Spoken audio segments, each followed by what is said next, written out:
Как бы банально это ни звучало, это жизнь. Основатель, идейный вдохновитель ансамбля «Атеш» Медат Халилов не просто ставит танцы, но и зажигает огонь в сердцах своих учеников. Его любовь к танцам своего народа, зародившаяся в детстве, стала делом жизни. В 6 лет меня в первый раз отдали на гимнастику. Занимался гимнастикой. Далее бабашкиного друга дочь открыла кружок крымско-татарских танцев у нас в селе в Пожарском. И, конечно же, опять же, у меня не спрашивая, меня отдали, потому что нужно поддержать. Потом мне понравилось. Тем более я был, знаете, я был самым лучшим танцором в Пожарском, потому что из мальчишек я был самый лучший, потому что я был единственный. Bizler 92 senesi koçup geldik. O vaxtda Midat 3,5 yaşındaydı.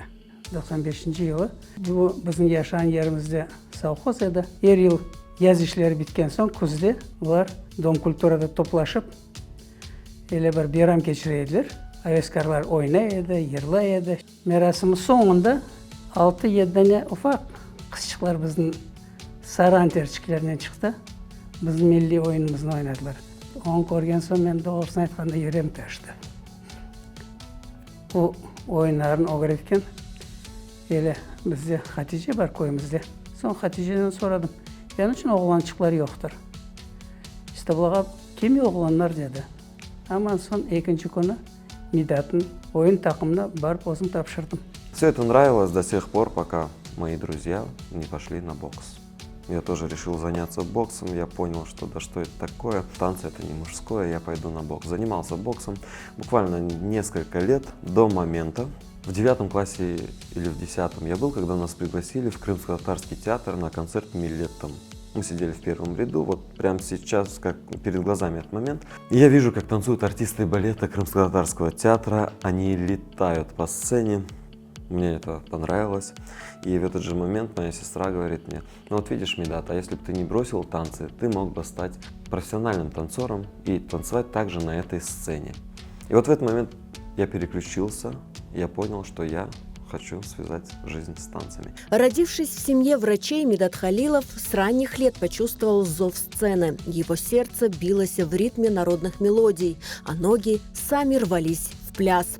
Этот внутренний огонь, эта неуемная энергия и любовь к танцу стали его путеводной звездой. Он выбрал путь, который удивил его близких, но который, как оказалось, был ему предначертан. Сначала был протест. Мы отговаривали, особенно я.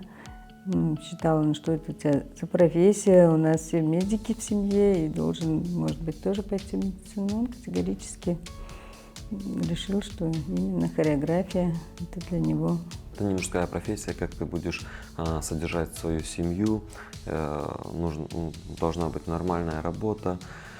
Вот. Вы знаете, никогда в жизни не думал о том, чтобы заработать за счет этого. Никогда не думал о деньгах. Всегда делал, потому что это нравится. Ну и Аллаха шукур, занимаюсь любимой работой, получаю удовольствие и могу прокормить семью.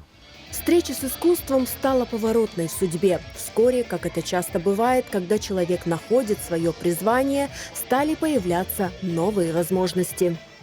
Они подходили ко мне и говорили: Медат, а ты сам не преподаешь? Я бы своих детей отдал к тебе на танцы. Был один такой случай, второй, третий. Я задумался, я начал вести список тех, кто привел бы ко мне своих детей. Далее один из моих друзей приезжает с Москвы со своими детьми и хочет, чтобы его дети, пока находятся в Крыму, научились крымско-татарским танцам. Я занимаюсь с детьми на дому, и снова мне предложение: Медат, ну у тебя хорошо получается, мы можем тебе помочь, если нужно, что тебе нужно, давайте открой школу танцев. У меня очередной звоночек о том, что все-таки, наверное, нужно попробовать. Таким образом, я рискую, я пробую, я собираю афишу, выкладываем, и в надежде, что вот к молодому, неизвестному на тот момент мальчишке кто-то отдаст своих детей. На первое занятие пришло 25 человек. Так, в 2016 году родилось детище Медата Халилова. С тех пор Атеш вырос из небольшой студии в большой ансамбль с 11 филиалами по всему Крыму.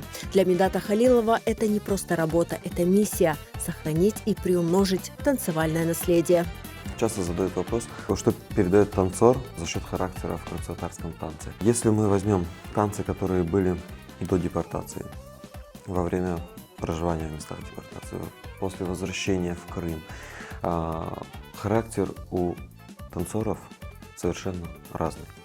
И характер в крымско-татарском танце, мы показываем характер народа, но мы сейчас не можем показать характер народа, который жил раньше в Крыму.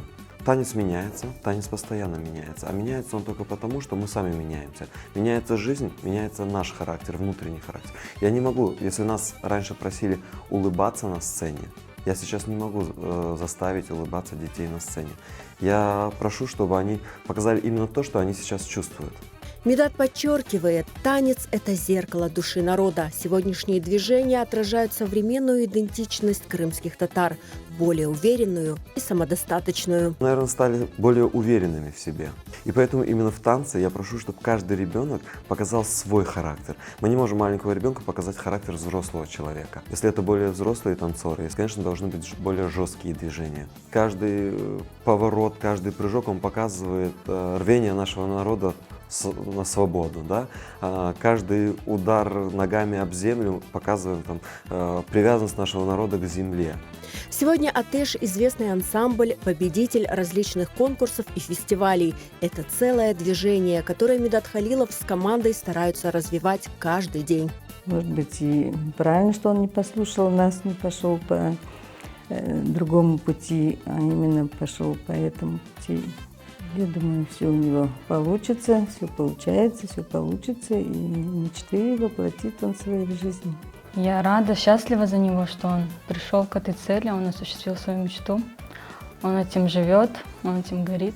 Амбиции Медата Халилова простираются далеко. Он мечтает, чтобы Атеш стал не просто известным ансамблем, а узнаваемым символом Крыма. В каждом государстве, в каждой стране, у каждого народа есть своя такая визитная карточка. Грузия – это Сухишвили. Когда мы говорим ансамбль Вирского – это Украина. Когда балет Игоря Моисеева – это Россия. И в каждом государстве, у каждого народа есть такой свой ансамбль. Я хочу, чтобы развиться настолько, создать такой ансамбль, чтобы он был визитной картой Крыма. Чтобы говорили Атеш и понимали, что это Крым. И когда говорили Крым, чтобы думали об Атеше.